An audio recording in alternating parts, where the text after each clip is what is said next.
Friends, Nandu's world 30 లక్షల సబ్స్క్రైబర్లు, 620 వీడియోలు, ఒక డిఫరెంట్ వాయిస్, మంచి ఫ్యాన్ బేస్. ఇంతవరకు అంతా బాగానే ఉంది.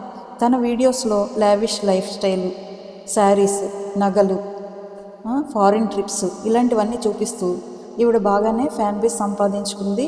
ప్లస్ కొత్తగా మూవీస్లో కూడా చేస్తుంది. చిరంజీవి మూవీలో కూడా ఈవిడ యాక్ట్ చేసింది.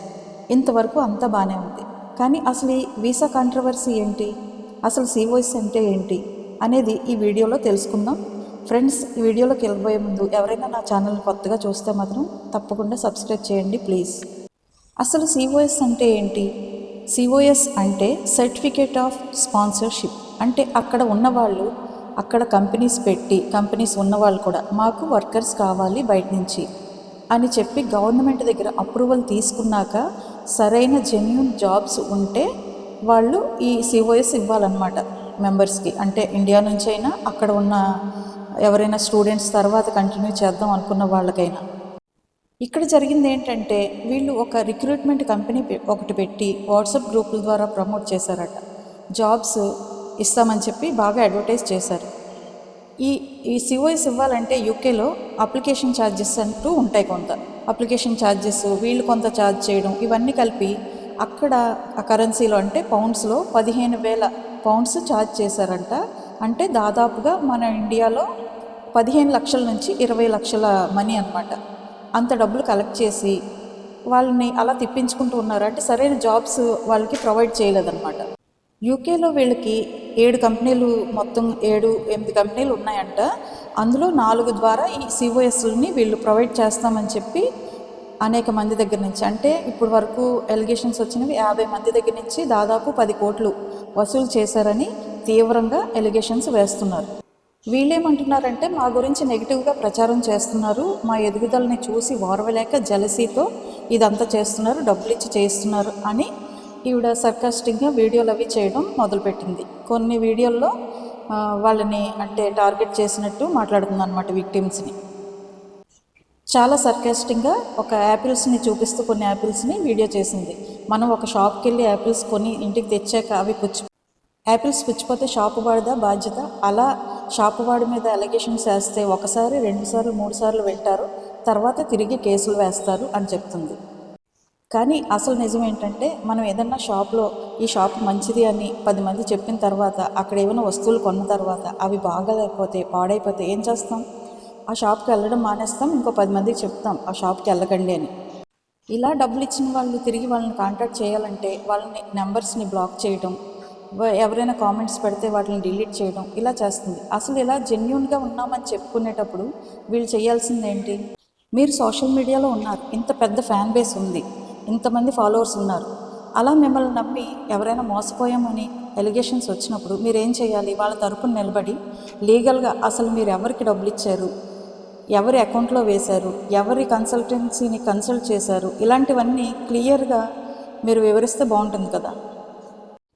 ఇంత పెద్ద ఫ్యాన్ బేస్ ఉండి మీ మీద ఇలా ఎలిగేషన్స్ వచ్చినప్పుడు మీకు జవాబుదారీతనం అంటే అకౌంటబిలిటీ ఉండాలి కదా. ఈ ఎలిగేషన్స్ చేస్తున్న వాళ్ళు కూడా వీళ్ళకి డైరెక్ట్గా అమౌంట్ ఇవ్వలేదు, వీళ్ళు చెప్పిన వేరే వేరే అకౌంట్స్లో అమౌంట్ వేశాము, అది దఫాలుగా వేశాము అని చెప్తున్నారు. యూకేలో ఉండే అమ్మాయి దగ్గర అయితే డైరెక్ట్ క్యాష్ ఇమ్మన్నారంట. ఇంకా దానికి ప్రూఫ్ ఏముంటుంది? క్యాష్ తీసుకునేదానికి అకౌంట్స్లో వేస్తే ఎలాగోలా పట్టుకుంటారు. మనం అనుకోవచ్చు కేసు ఫైల్ చేయొచ్చు కదా వాళ్ళ మీద. ఇండియాలో వేసినట్టు అంత ఈజీ కాదు కేసు ఫైల్ చేయడం. లండన్లో ఒక లాయర్ని మనం కన్సల్ట్ చేసి లాయర్ ద్వారానే కేసు వేయాల్సి ఉంటుంది.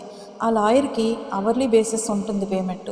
అంత ఎక్కువ అమౌంట్ పే చేయగల స్తోమత జాబ్ లేని వాళ్ళకి ఎలా ఉంటుంది? అయినా వీసా గడువు అయిపోయిందని చెప్పి వాళ్ళని ఇండియాకి పంపించేస్తారు. ఇండియా నుంచి వచ్చి ఇక్కడి నుంచి వెళ్ళి మళ్ళీ లండన్ అక్కడ కేసులు వేసి వాళ్ళతో పోరాడాలంటే చాలా కష్టం. ఇలా మోసం చేసే వాళ్ళంతా ఇదే ధైర్యంతో ఉంటారనమాట. మనం ఇండియా వచ్చినప్పుడు మనల్ని పట్టుకోలేరు, ఇక్కడికి వచ్చి అలాగా కేసులు వేయలేరు అనేది వీళ్ళ నమ్మకం. మేము మోసం చేయట్లేదు అని చెప్తున్నారు వీళ్ళు. మోసం చేయలేదని చెప్పినప్పుడు ట్రాన్స్పరెన్సీగా ఉండాలి కదా. మా అకౌంట్లో డబ్బులు వేసుంటే చూపించండి, లేదా మీరు ఏ కన్సల్టెన్సీలో మీరు డబ్బులు కట్టారు అనేది క్లారిటీగా చెప్పండి అని చెప్పి వాళ్ళని విక్టిమ్స్ని అడగాలి, లేదా మీరు ప్రూవ్ చేసుకోవాలి. వీళ్ళనే కాదు, ఏ కన్సల్టెన్సీకి డబ్బులు కట్టినా బ్యాక్ డోర్లో వెళ్దాం అనుకున్నప్పుడు అంత డబ్బులు 20 లక్షలంటే మాటలు కాదు, అంత డబ్బులు కట్టినప్పుడు బ్యాక్ డోర్లో వెళ్తే అది రిస్కే అవుతుంది.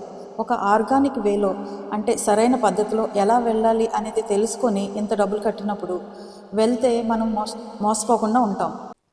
ఇప్పుడు ఎలాగ మోసం జరిగిపోయింది, ఎలా ఇప్పుడు ఈ డబ్బులు రాబట్టుకోవడం అంటే విక్టిమ్స్ కూడా ఒక స్ట్రాంగ్ ప్రూఫ్తో గట్టిగా పోరాడాలి.